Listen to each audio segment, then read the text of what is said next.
Hello, I'm the Nostalgia Critic Guy. Remember it so you don't have to. And welcome to another installment of What You Never Knew. I never knew that! It's that time of year again, Thanksgiving, and we're here to look at the timeless classics that always pop around this holiday. That's right, all two of them. Three if you're desperate. And seeing how you probably need a break from a Peanuts Halloween and a Peanuts Christmas, by God, they will consume every holiday. What is wrong with them? They'll take over the world! Let's take a look at Planes, Trains, and Automobiles. This is not only one of the best Thanksgiving movies to watch every year, but it's also one of the greatest comedies of all time. The writing, the acting, the anger, the joy, the sadness, the redemption, it's just a little bit of everything. And, like most great comedies, there's a ton of little touches that you may not have noticed were right in front of you the whole time. And we're here to look at them here today. They're not behind the scenes or nitpicking plot holes, they're just the kick-ass little moments you never knew were making the movie even more kick-ass. So let's not waste any time, let's take a look at Planes, Trains, and Automobiles.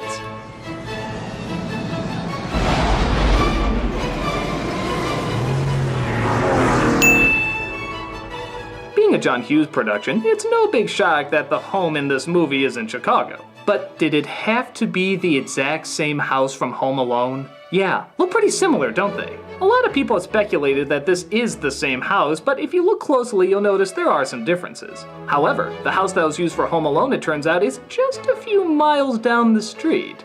So, even though it's not the same home, you can say for sure that the Pages family and the McAllisters grew up practically in the same neighborhood. Those are the precious moments, too.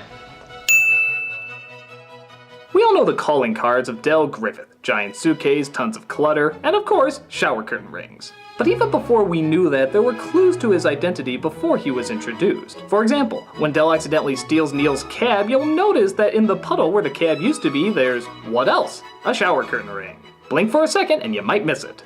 There's a few other clues to his situation as well. He has this line about work and family.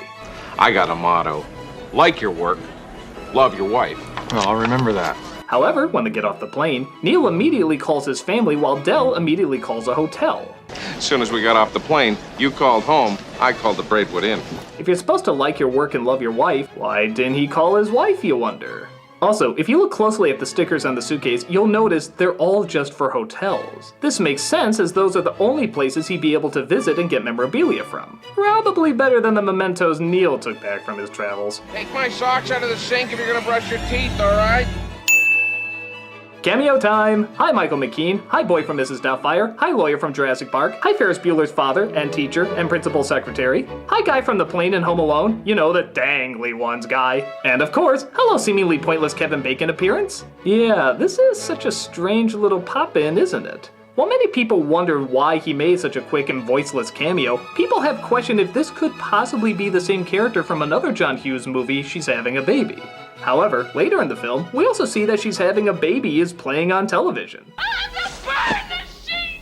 What if it was one of your friends, huh? So, if this is in the same universe, how are their stories being played on TV? I don't know. Bottom line, there is definitely a connection here. Not necessarily. We all hate watching the edited version of films on TV, right? They always censor the best parts and cut it down for time. Well, with this movie, you get the edits, but you also get something a little extra. It's a deleted scene where Neil's trying to eat his airplane food and, big surprise, a bunch of stuff goes wrong.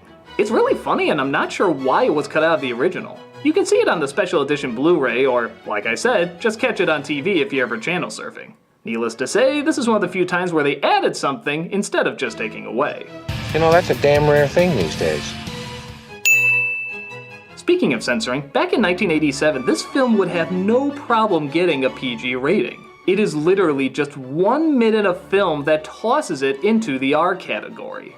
But by God, is it worth it. You can start by wiping that fucking dumbass smile off your rosy fucking cheeks. Then you can give me a fucking automobile, a fucking Datsun, a fucking Toyota, a fucking Mustang, a fucking Buick. It's so strange because the F word is not used anywhere else in the film. If people know they can use it as gonna result in an R rating, then usually they use it throughout the majority of it. But here, it's literally just one scene. Even the nudie shots of the women in the taxi could still get away with a PG rating back then. Yeah, I know, ratings were weird then. Not like now where they take an eye out that somehow gets a PG rating. But needless to say, if this one moment was taken out, it would have no trouble allowing most kids into the seats. It's all because of a solid 60 seconds of 18 fucks being given. The fact that it is just this one scene and that it's used so many times makes the joke all the more better. Oh boy, Oh boy, what? you're fucked.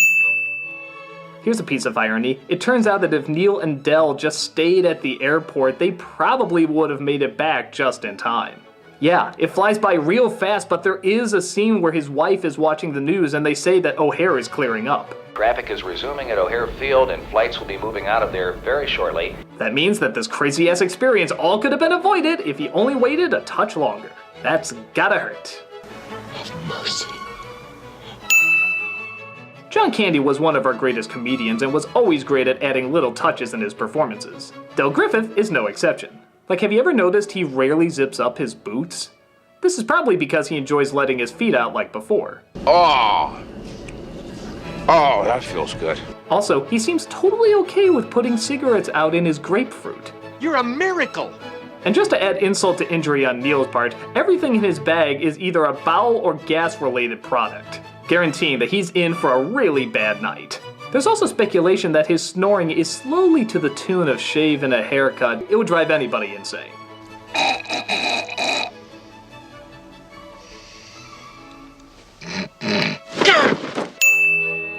Part of the comedy is that they're always coming across strange and usually not very bright characters.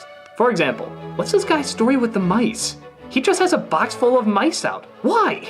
Another phase is when they pull into the office of this incredibly tacky hotel that has 2 signs pointing out that it's an office. What's the point of that? Why is it needed?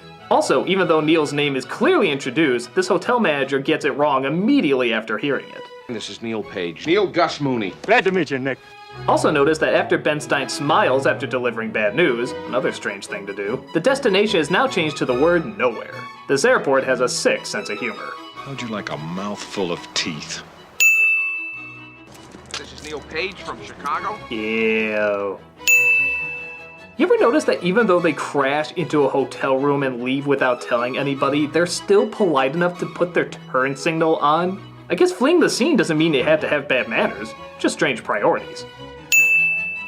Fans from the movie Airplane will recognize that this is the exact same shot often used in the film. Fitting, seeing how both are Paramount productions. Here's a good idea. Have a point. It makes it so much more interesting for the listener. One of the fun little touches in this film is their ability to have you literally see Neil Page's thought process. In most movies, a character's point of view is represented through just getting a close-up of an expression or through dialogue. But here, they do it a little more cleverly. Scenes where Neil imagines Del as the devil or imagining himself as a fried skeleton are smart, but there's some visuals that require so much effort yet go by so fast that they're easy to miss. Like when Neil recognizes Del from the cab. It would have been so easy just to cut to a clip earlier of Neil seeing him. But instead, they blend both his memory and where he is into one single image. That means they literally had to bring a cab door, dress John Candy up again, and recreate an outside scene in an indoor scene. That's a lot of work for only a half second of screen time. Neil's progression of thought to his conclusion about Del is also very natural. Most times a character would just randomly think of a plot device out of the blue, but here he starts off thinking about going home, then being romantic with his wife, then how he was accidentally romantic with Del, and then the two of them talking about what he was just thinking about, their wives and homes, which of course draws him to his final thought. This is a totally logical way the human mind would lead to this outcome. It's not until you see a film do it so smoothly that you realize how many films don't do it. It's very flowing and natural, and adds a lot to the experience. One day I'm gonna look back and laugh. You think so? Speaking of which, you notice something else story-wise that this movie does differently? In most films about opposite personalities that have to get along, the big blow-up at each other is done in the last third, allowing the comedy and lack of patience to build, which usually leads to where they make up in the last act. However, here, the blow-up happens in the first third, which is almost never done. Instead of following the same formula of other comedies making it easy to predict, This gets that part out of the way early, so now you don't know exactly where the relationship is going to go. Because of this, it allows much more freedom for them to give a fresher take on their relationship. This makes the times when they do split up and get back together all the more memorable and all the more emotional. Even when Neil thinks Del stole his wallet, this misunderstanding will have gone at least 20 minutes in your typical comedy. But here, they wrap it up in just a few seconds. We were robbed! Do you think so? This is how great writers work with convention, but also change it around to make it something fresh and new. And one of the many reasons this film is so wonderful. One time I did, I get hooked up with this guy. What the hell's in this hotel mattress to make these kind of sounds?